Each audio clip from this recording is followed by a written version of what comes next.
Meaning I don't have any legal authority? He asked, sounding both resigned and bitter. Tell me about it. He leaned toward her, his gaze intense. I need your help. Like I said, they're one semester from graduating, and they walked away from that to come here. Dakota had grown up in the town of Fool's Gold and had chosen to return after she'd finished her schooling, so she didn't understand why anyone wouldn't want to live in town.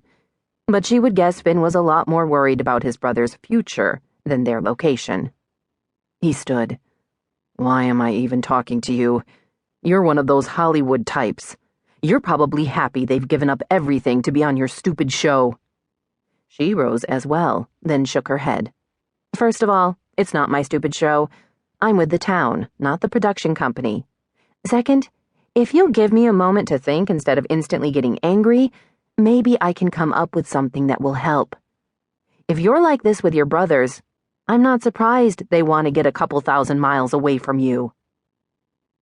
Given the little she knew about Finn from their 30-second relationship, she half expected him to snarl at her, then disappear. Instead, he surprised her by grinning. The curve of his lips, the flash of teeth, wasn't anything unique, but it hit her in the stomach all the same. She felt as if all the air had rushed out of her lungs and she couldn't breathe. Seconds later, she managed to recover and told herself it was a momentary blip on her otherwise emotionally smooth radar.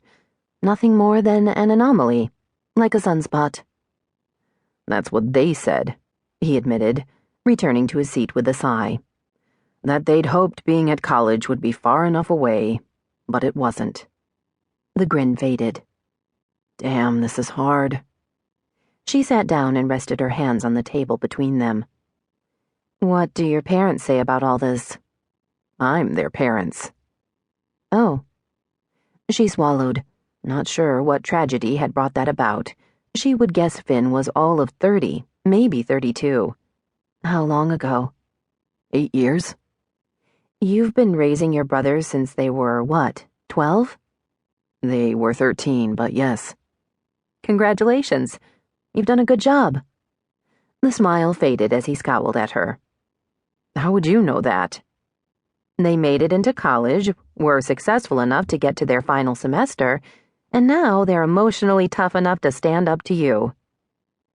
The scowl turned into a sneer. Let me guess. You're one of those people who calls rain liquid sunshine. If I'd done my job with my brothers, they would still be in college, instead of here, trying to get on some idiotic reality show. There was that, Dakota thought. From Finn's perspective, nothing about this was good. He shook his head. I can't figure out where I went wrong. All I wanted was to get them through college. 3 more months. They only needed to stay in school 3 more months. But could they do that? No. They even sent me an email telling me where they were, like I'd be happy for them. She reached for the files on her desk. What are their names? Sasha and Steven. His expression cleared. Is there something you can do to help? I don't know. As I said, I'm here representing the town. The producers came to us with the reality show idea. Believe me, Fool's Gold wasn't looking for this kind of publicity. We wanted to say no, but we're concerned they would go ahead and do it anyway. This way, we're involved and hope to have some kind of control over the outcome. She glanced at him and smiled. Or, at least, the illusion of control. Trust me, it's not all it's cracked up to be. I'm getting that. All the potential contestants were vetted thoroughly, background checks on everyone. We insisted on that. Trying to avoid the truly insane? Yes, and criminals. Reality television puts a lot of pressure on people. How did the TV people hear about Fool's Gold if the town wasn't courting them? He asked. It was just plain bad luck. A year ago, a grad student writing her thesis on human geography discovered we had a chronic man shortage in town. The hows and whys became a chapter in her project. In an effort to bring attention to her work, she shopped her thesis around various media outlets, where the part about Fool's Gold was picked up. He frowned. I think I remember hearing about that. Didn't you get busloads of guys coming in from all over?